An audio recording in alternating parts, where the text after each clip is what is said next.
Ishte njëherë një mulishi, dhe në buzë të fshatit I qëndronte një mulli I vjetër, që I kishte shërbyer me besnikëri vite e vite të tëra.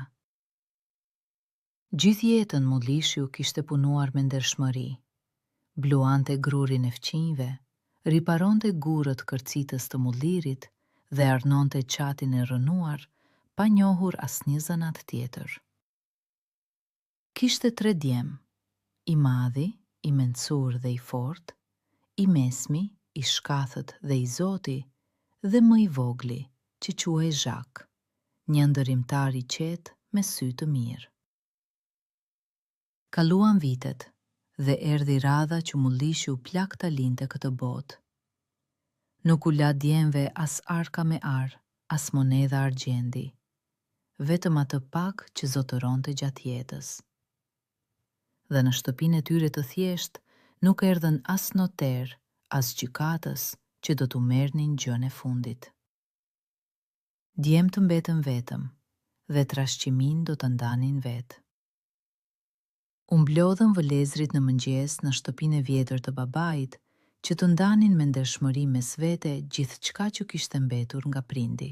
I madhi, siç I takon të parëlindurit, mori për vete mullirin. Tani ai vet do të bëhej I zoti, do të bluante miel për fqinjët dhe do të ushqehej nga zanati I ndershëm. Të mesmit I ra gomari gri, I fortë, I qëndrueshëm, I përshtatshëm për të bartur thasët e rënd me grur në për rrugët e largëta. Dhe edhe ai nuk do të humbiste në këtë botë. Kurse më të voglit, Zhakut, nuk I ra as muli, as gomar, as ndonjë monedhe vogël bakri. I ra vetëm një mace e kuqe, që dikur kapte minj në papafingon e mullirit. U ul Zhaku në shkallë, vështroi kafshën leshtore dhe mendoi me hidhrim. Vëlezërve u ran buka dhe puna, kurse atij vetëm një gërhitje. U ul Zhaku në një gur gri pranë pragut të mullirit të vjetër dhe uli kokën, duke mos ditur se si ta ngushëllonte zemrën e vet të hidhur. Heshti gjatë, duke parë pluhurin e rrugës, dhe më në fund foli me zë, qetë, si t'i ankohej vet qielit.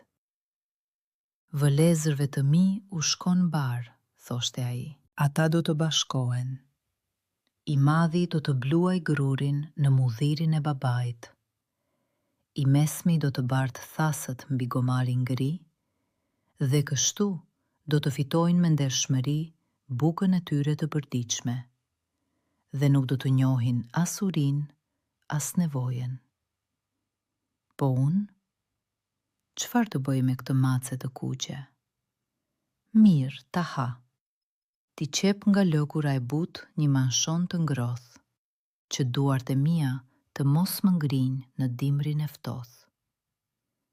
E pastaj, të ulem në prag dhe të pres derisa të vijë tek unë vdekja e uritur? Dhe Zhaku nuk shihte asnjë rrugdalje nga hali I vet. Dhe atëherë ndodhi një mrekulli që Zhaku as pak nuk e priste. Macja e kuqe, që deri atëherë lahej qetësisht me putrën pranë të Zotit, papritmas u ngri, e largoi putrën nga turiri dhe e vështroi me sytë e mencur jeshil. E pastaj u ngrit në këmbët e prapme dhe foli me zë njeriu, me qetësi dhe me siguri, sikur të zhvillonte biseda të tilla çdo ditë të Zotit. Mos u mërzit o Zot, foli macja. Më ke varrosur shpejt, unë do të bëj ende dopi, dhe më shumë se muliri I vëlezërve të tu. Më jep vetëm një trast të fortë dhe porosit tek buktari një palë çizme të mira, që të jetë më e lehtë të eci në përkaqubet me gjemba. Dhe do të shohësh që trashëgjimia jote nuk është as pak aq e keqe sa të duket tani. Zhaku u habit, por në zërin e maqes kishte aq shumë qetësi, sa që ai, nga pashpresa e tij e madhe, menjëherë pranoi. Me grosat e fundit, zhaku porositi te këpuktari i fshatit një palë çizme të forta nga lëkure butë. Macja i veshi me një ajër të rëndësishëm, hodhi në shpinë një trast liri dhe filloi të ecte nëpër shtegun e pylit si një gjaftar i vërtet, që e di zanatin e vet. Shpejt gjeti një lëndin të gjelbër, ku jetonin shumë lepuj. Vuri macja në trast krunde të freskta dhe lakër të kërcëlim të lepujsh, kurse vet u shtri pranë duke u shtirur i ngordhur dhe nuk lëvizte as një mustagje, as majën e bishtit. Paka shumë, doli nga vrima një lepur i ri budalla, lëvizi hundën, ndjeu erën e shishme dhe u fut drejte në trast. Atëhere macja u hodh, e shtrëngoi litarin me një një të fort dhe kapi gjahun e vet të parë. Dhe krenarisë së tij në atë çast nuk i kishte fund. Megjithatë, macja nuk e çoi gjahun e vet te zhaku që ai ta zjente për darkë. Ku të?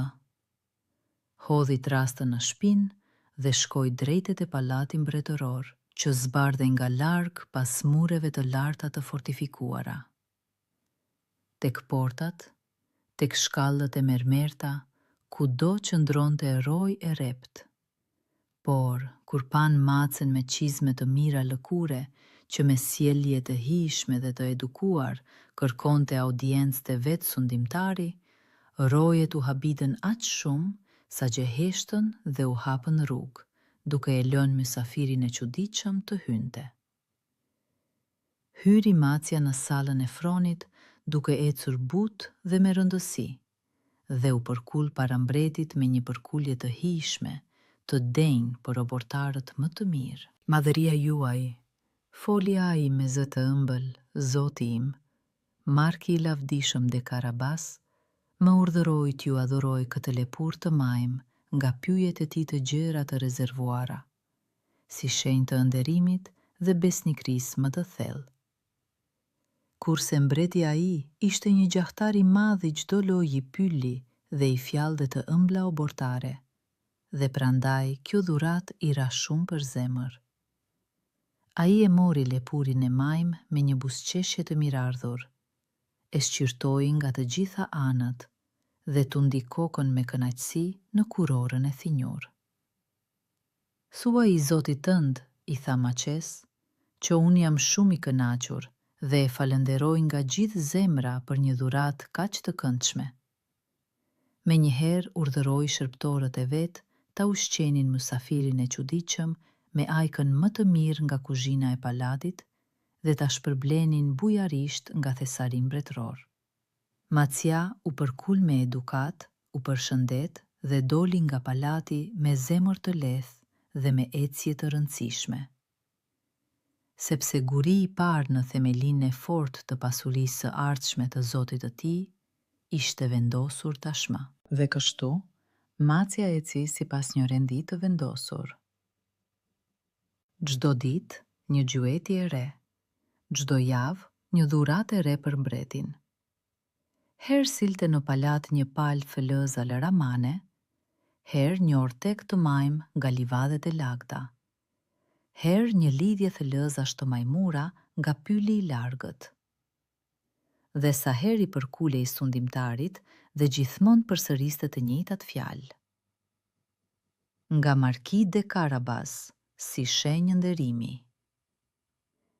Mbreti u mësua me këto vizita të edukuara dhe në obor filluan bisedat për markim bujar dhe të papam. Të gjithë vendosën se ai duhet të ishte një njeri me pasuri të madhe, vetëm i qetë e modest nga natyra. Prandaj nuk i shfaqej askujt.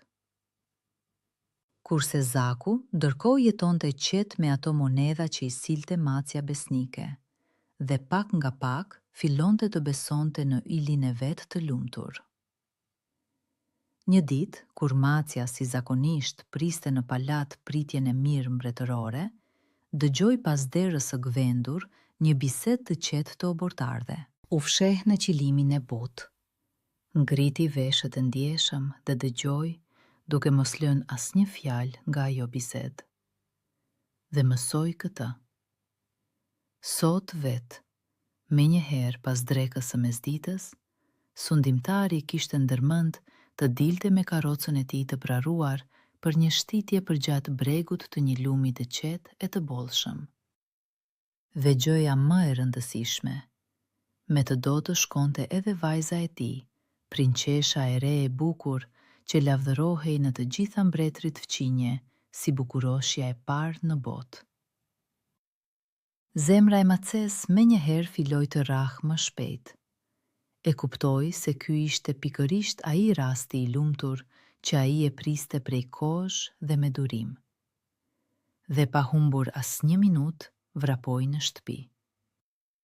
Erdhi macja te Zoti i vet duke marrë frymë me vështirësi, dhe mezi duke marrë frymë.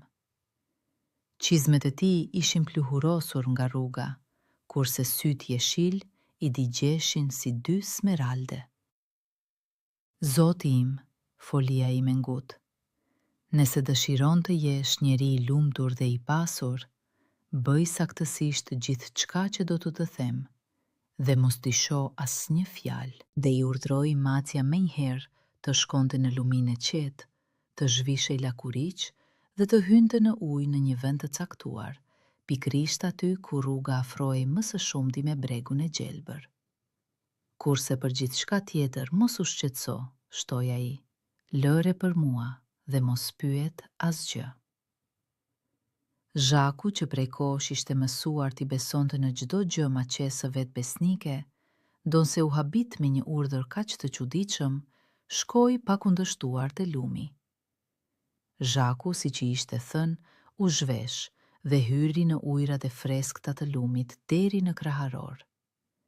Kurse macja ndërkohë mblodhi me shkatësi gjithë rrobat e tij të vjetra dhe i fshehu më larg në një gur të gjerë me myk pranë bregut të gjelbër. Dhe menjëherë, sikur me magji, në rrugën e largët u shfaq karroca e praruar mbretërore. Pluhuri shpërndahej pas rrotave të saj dhe kuajt me trap afroheshin gjithnjë e më afër. Sapo ajo arriti në atë vend, macja u hodh nga shkuret dhe filloi të bërtiste sa të kishte fuqi.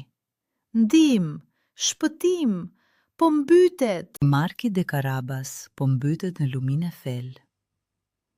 Dëgjoi sundimtari emrin e njohur, vështroi nga dritarja prej kadifeje dhe pa të dashurin e vet që në dëshpërim po tunde putrat e përparme, menjëherë urdhroi të ndalej karroca dhe dërgoi rojet më të mira të vetat të nxirrnin markin fatkeq. Ndërkohë që rojet besnike po e nxirrnin nga uji i zhakun të lagur dhe të hutuar, macja u afro atë vet karroca dhe shikoi në derën e saj të hapur. Bëri një turi të dëshpëruar, e uli kokën dhe i pëshpriti sundimtarit në vesh që askush nga shërbëtorët të mos dëgjonte asnjë fjalë. Madhëria juaj, folia ime hidhrim, ndërsa Zoti im freskohi në lum, erdhën hajdut të këqij dhe morën gjithë rrobat e tij të pasura.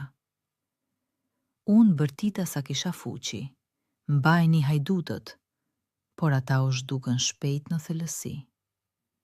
U revoltua mbreti për një paturpsi kaq të padëgjuar dhe menjëherë urdhroi obortarët e tij të sillnin për markin de Carabas një nga veshjet e veta më të mira të udhëtimit, prej kadifeje dhe mëndafshi. Kurse macja brenda vetës triumfonte fshehuradzi.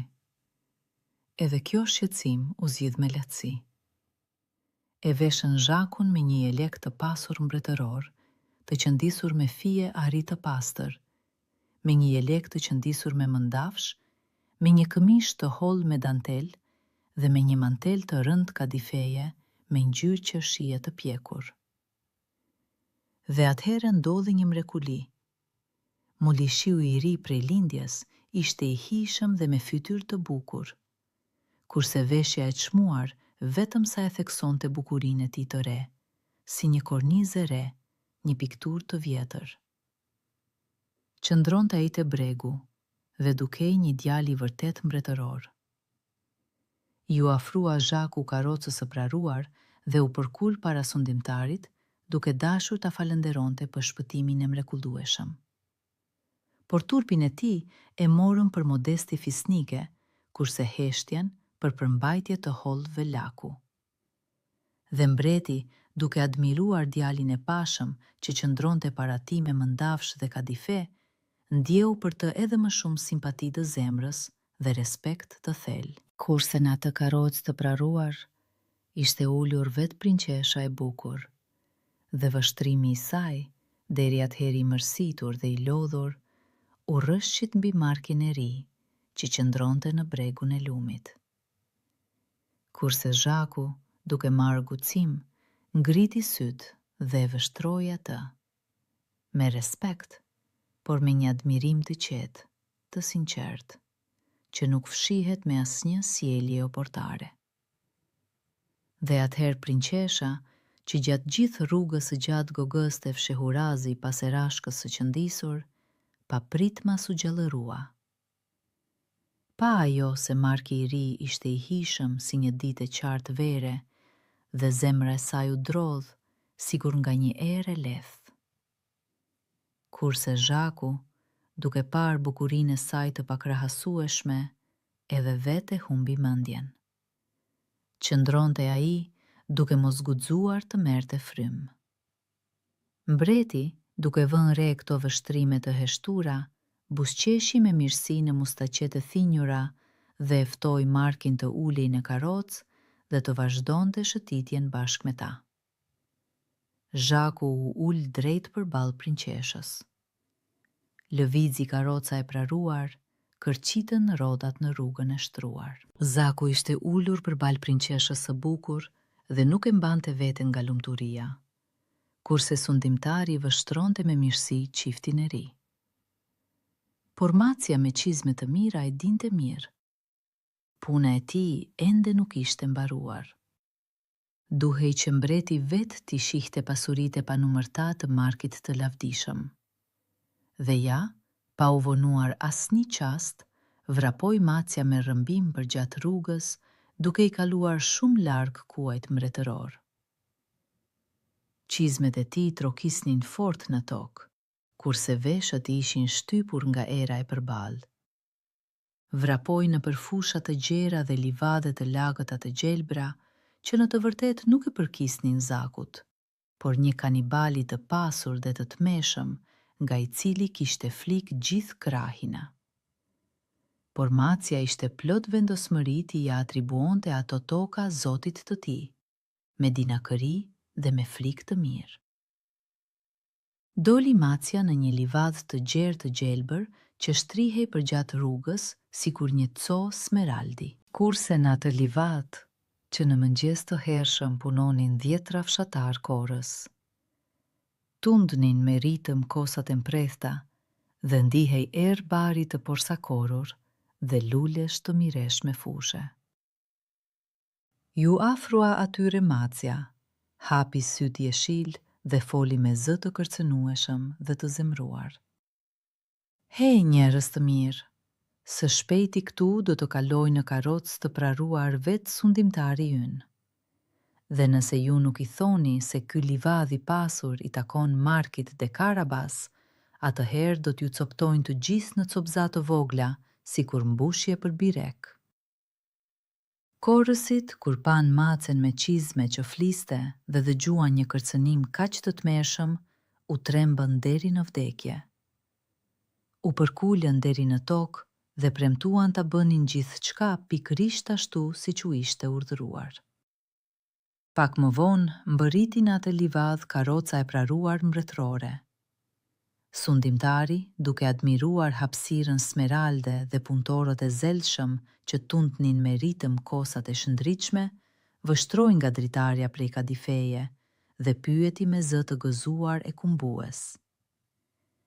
Hej, korës të mirë, e kujt është ky livadh i pasur që ju po e korni sot? Kurse korsit, duke e mbajtur mend mirë kërcënimin e tmeshëm të maqes dinake me çizme, u përgjigjen të gjithë si një, në korë, pa u marrë vesh mes vete. I markit dë Karabas, madhëria juaj, gjithçka është e tij, deri në fijen e fundit të barit. Atëherë mbreti me respekt të dukshëm u kthye nga zhaku, që ishte ullur në karrocë drejt përballë princeshës, dhe me një buzëqeshje të ngrohtë foli. Pasuri e bukur keni, Marki. Kurse zhaku me modesti uli kokën, tundi atë siç i takon një velaku të vërtet, dhe u mundua të mos tregonte në asnjë mënyrë habin e tij të pamas. Kurse Macja ndërkohë vraponte gjithnjë më larg përgjatë rrugës së shtruar, pa i dhënë vetes asnjë pushim të vogël. Shpejt pa para vetes një fushë të pamadë gruri të pjekur, që artohej në ndjelin e nxehtë, sikur një det prej zjarit të pastër. Në atë fushë punonin me zel korrës, duke prerë me drapla të mpreth kalinjth e rënd. Ju afrua atyre Macja, shkëlqeu syt jeshil dhe bërtiti edhe më fort dhe më frikshëm se më parë. Hej, korrës! Tani këtu do të kaloj në karrocë vetë sundimtari ynë. Dhe nëse ju nuk i thoni se kjo fushë i takon Markit de Carabas, atëherë do t'ju coptojnë të gjithë në copëza të vogla, sikur mbushje për byrek. Korrësit, të trembur nga pamja e kafshës së çuditshme me çizme dhe nga fjalët e tij të kërcënuese, tundën kokat me bindje në përgjigje. Kurse Macja vrapoi më tej, shumë e kënaqur me punën e vet dinake. Sapo Macja u zhduk nga syt, karroca e praruar kaloi pranë asaj fushe të artë. Sundimtari, i mahnitur nga pamja e kalinjve të majm dhe nga zeli i korrsve, vështroi nga dritarja prej kadifeje dhe pyeti përsëri. E kujt është kjo fushë e pasur, njerëz të mirë? Dhe korsit, me një zë, pa u marrë vesh mes vete, u përgjigjen. E Markit de Carabas, madhëria juaj, gjithçka është e tij, deri në kalirin e fundit. Atëherë mbreti me miqësi e përkëdheli zakun në shpatull, e vështroi me habi të madhe dhe foli. Ja, siç po shoh, ju jeni një i pasur i vërtet, Marki. Toka, me sa duket, keni më shumë se unë. Kurse princesha vështroi zakun me edhe më shumë adhurim të qetë në sytë e kaltër. Kurse zaku ishte ulur, mezi duke marrë frymë, dhe pak nga pak fillonte të besonte se gjithçka kjo, me të vërtet po i ndodhte në realitet. Dhe ja, pas një vrapimi të gjatë, doli Macja në një rrugë të gjerë që përfundonte në porta të larta të farktuara. Kurse pas atyre portave ngrihej një kështjel madhështore prej guri, që me siguri nuk ishte të barabartë në gjithë mbretërinë. Kullat e saj shkonin deri në qiell, kurse flamurët e larmishëm valviteshin nga era. E dinte Macja me siguri se edhe kjo kështjel, edhe gjithë tokat përreth, i përkisnin kanibalit magjistar, të pasur dhe të tmeshëm. Kishte fjalë se asnjë nga miqt nuk ishte kthyer prej andej i gjallë, dhe prandaj udhëtarët e shmangnin kështjelën nga larg. Por Macja nuk u drodh dhe nuk u kthye prapa. E kuptonte qartë që legjenda e Markit të gjente shtëpinë e vet, duhej të kalonte edhe nëpër këto porta. Rregulloi Macja mustaxhet, drejtoi gjaketën, rregulloi çizmet e buta dhe vendosi të luante me vdekje që ta mashtronte qenien më të rrezikshme në botë. Ju afrua Macja portave të mëdha të dushkut të kështjelës dhe trokiti fort me unazën e rënd prej bakri. Paka shumë, vështroi nga porta e vogël një rojtar gri dhe i xymt dhe pyeti me kërcënim. Kush po e prishte qetësinë e Zotit të tij në orën e mesditës? Macja u përkull në një përkulje shumë të edukuar dhe u përgjigj me zë të ëmbël prej kadifeje. Tha se ishte një udhëtar nga vise të largëta, që nuk guxonte të kalonte pranë pa shprehur respektin e vet më të thellë ndaj Zotit të lavdishëm të një kështjele kaq madhështore. dhe i kërkoi me përullësi t'ja paraqiste vetë kanibalit. U habit rojtari nga edukimi i maqes me çizme të mira dhe shkoi te zoti i tij. Kurse kanibalit i lindi kureshtja dhe urdhroi që mysafiri i çuditshëm të hynte. Hyri Macia në obor, plot të rreziqe të panjohura, me kokën e ngritur me krenari dhe me ecjen e rëndësishme të një vellaku të vërtet. E sollën macen në një salë të madhe gostie, ku gërhiste flaka në oxhak, kurse harqet e larta humbisnin në hije. Pas një tryeze prej dushku, që dridhe nga derat e pjekur, byrekët e kuqëremt dhe kupat me verë të errët, ishte ullur vetë kanibali, me lartësi të papam, me pamje të tmeshme, kurse i veshur me një xhaket të praruar, me një zinxhir të rëndë në kraharorin e gjerë. E mori atë macen me një edukat të vrazhë dhe të ngadhët, por në shpirt i lajkatuar nga një mysafir kaq i papritur. Kurse Macia menjëherë u shpërnda para tij në komplimentet më të ëmbla. Lavdëroi edhe kështjellën, edhe stolit, edhe fuqinë të Zotit, edhe famën e tij të mahnitshme që përhapi nëpër gjithë botën. Dhe pak nga pak, Macia e drejtoi bisedën e vet dinake drejt gjës më të rëndësishme, drejt aftësive të mrekullueshme magjike të kanibalit.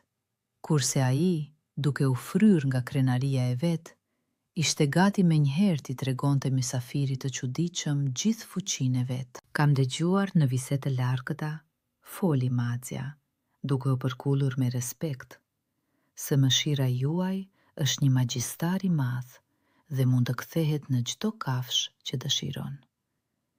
Qoftë në një luan të egër, qoftë në një elefant të madh. Megjithatë, e pranoj me ndershmëri. Më ndjes si me i është e vështirë ta besoj këtë. Atëherë kanibali, duke dashur t'i provonte mysafirit të çuditshëm gjithë fuqinë e vet të pamat, gjëmoi me kërcënim. Ja, shi? Dhe në po atë qast, sikur gjithë salla u drodh, u kthye ai në një luan të madh të zemruar, me krif të kuqe si zjarr dhe me dhëmb të bardhë si gur lumi. Macia, kur pa para vetes një grabiqar të tillë, në një tmerr të vërtet u hodh tej, u ngjit nëpër perden e rëndë mbi dolapin më të lartë, duke pothuajse humbur me ngut çizmete veta të mira. Kurse luani poshtë gjëmonte dhe shkëlqente dhëmbët me kënaqësi, duke shijuar frikën e mysafirit të ditur. Kur kanibali përsëri mori pamjen e vet të mëpashme njerëzore, Macia, ende duke i dridhur të gjitha mustaqet, me kujdes zbriti nga dolapi i lartë në dyshemen prej guri. Por lojën e vet nuk e la. E mahnitshme, foli ai, pasi mori frymë dhe i rregulloi qimet e shprishura. Mrekulli e vërtet. Megjithatë, më kanë thënë edhe diçka tjetër. Gjoja se ju mund të ktheheni edhe në kafshën më të vogël. Të themi, në një mi gri ose në një miush të vogël fushe. Atëherë Macia bëri sikur dyshonte fort, dhe me dinakëri ngushtoi syrin e jeshil. Por kjo, me siguri, nuk është në fuci as të mëshirës suaj. Sepse të bëhesh më i vogël se vetja 100 herë, është më e vështirë se sa të bëhesh më i madh. Apo nuk po them mirë? Kanibali, i prekur nga këto fjalë në vendin më të ndjeshëm dhe duke dashur ta mahniste përfundimisht mysafirin e ditur, mblodhi vetullat dhe ra në grepin dinak të maqes, pa e dyshuar vet. Dëgjoi kanibali këto fjalë guximtare dhe inati u ngrit në të, sikur stuhia në qielin e natës. Shtëpi këmbën aq fort sa kupat në tryez gjëmuan dhe u liti me zë kërcënues. E pamundur? Për mua në gjithë botën nuk ka asgjë të pamundur. Shih, o fismaqesh, shih. shqiptoi ai fjalët e larta magjike, dhe në po atë qast u zhduk figura e kërcënueshme, si kur fare nuk ishte qënë. Aty ku sapo qëndronte gjiganti, në dy shemen prej guri, u shfaq një mi i vogël gri me trup të rumbullakët dhe me mustaqe të holla. Cijatu ai dhe filloi me shkathësi të vraponte rrethe në përsal, duke treguar gjithë shkathësinë dhe shpejtësinë e vet. I sigurt në vogëlsinë dhe dinakrinë e vet, nuk dyshonte as pak për rrezikun në të cilin vet ishte futur. Kurse Macja vetëm këtë po priste. Sa po pa miun ngri që po vraponte në dyshemen prej guri, në po atë qast harroi edhe përkulje të bortare, edhe fjalët e ëmbla, edhe gjithë sjelljet e veta të holla të dietarit. U zgjua në të instinkti i lashtë i kafshës dhe u bë vetvetja. Një kërcim, i sakt, i heshtur, i shpejt si rufeja, si kush i gjeta e gjuajtur. Një lëvizje e putrës me thonjë, dhe miu u zhduk pa gjurmë, kurse Macja menjëherë gëlltiti. Kështu, pa betej, pa zhurmë, pa asnjë pikë gjaku, përfundoi jeta e kanibalit magjistar, të fuqishëm dhe të tmerrshëm. E lëpiu gojën Macja, rregulloi me kujdes mustaket, drejtoi qizmet e buta dhe pa ncitim shikoi sallën e zbrazur. Kështjella, që ishte ankthi i gjithë krahinës, tani u bë trofeu i tij i ligjishëm. Në po atë qast, ndërsa Macja brënda mureve të kështjellës po e mbaronte punën e vet të tmerrshme, karroca e praruar mbretërore pa ncitim u afrua te ura e lartë e ngritjes. Heshturazi gjëmuan në rrotat e rënda mbi dorasat e trasha të dushkut, dhe ky tingull u shpërnda mbi luminë e qetë e të bollshëm. Dëgjoi sundimtari trokitjen, vështroi nga dritarja prej kadifeje dhe mbeti pa gojë nga ajo që pa. Para tij ngrihe një kështjel madhështore me gur të bardhë, kaq e hijshme dhe e mrekullueshme sa te I kalonte në bukuri madje pallatinë e tij mbretëror. Kulat, majat, dritaret e zbukuruara, gjithçka merrte frymë me madhështi dhe me luks të lashtë. E kujt është kjo kështjel? Pyeti sundimtari karroqerin e tij, pa I hequr syt nga pamja e mrekullueshme. Askush nuk I dha përgjigje. Atëherë urdhëroi menjëherë të hynin në oborin e brendshëm, duke dashur ta shihte me sytë e vet të Zotin e kësaj mrekullie. Dëgjoi Macja se si gjëmuan në rrotat mbi plakat e gurit të oborit të brendshëm dhe menjëherë vrapoi përpara mysafirëve. Qizmet e tij shkëlqenin si të reja, kurse sytë jeshil I ndriqonin me një triumf të qetë. U përkul ulët para karrocës, hapi me shkathësi derën prej kadifeje dhe foli, siç I takon një shëptori besnik.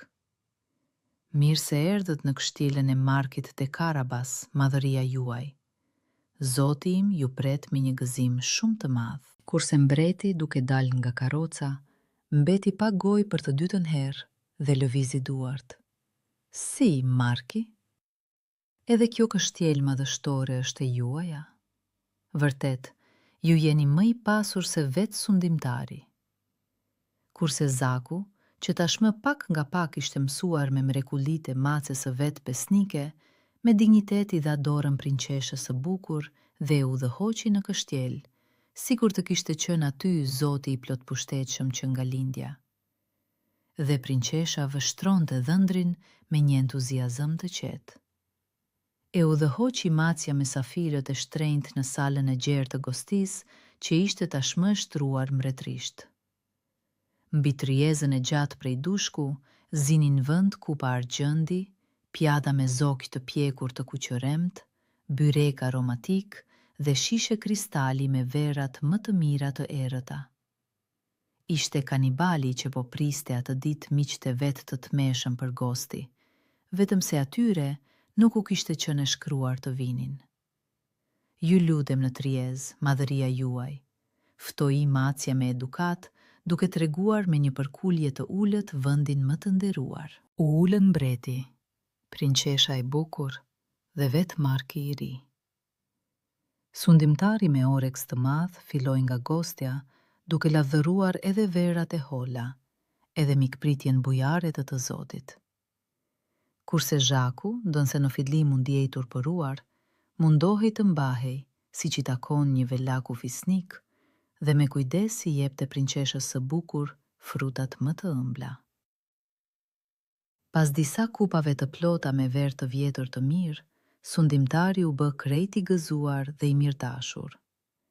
Vështroi me një vështrim të butë fillimisht Markin e ri, pastaj kaloi me sy gjithë sallën e gjerë të gostisë, kujtoi edhe livadet e gjelbra të lagta, edhe fushat e arta të grurit, që sot kishin kaluar me karrocë në rrugë. Pastaj mbreti i ktheu sytë te vajza e tij e vetme, kurse ajo ishte ulur, pa i hequr sytë e dashuruar nga Zhaku i ri, dhe faqet i ishin të buta si trëndafilët e mëngjesit.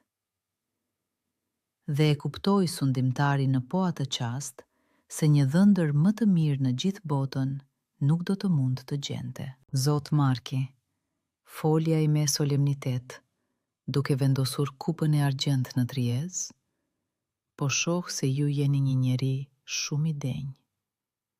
Nëse dëshironi të bëheni dhëndrim, atëherë gjithçka varet vetëm nga ju. Unë jap pëlqimin tim mbretëror.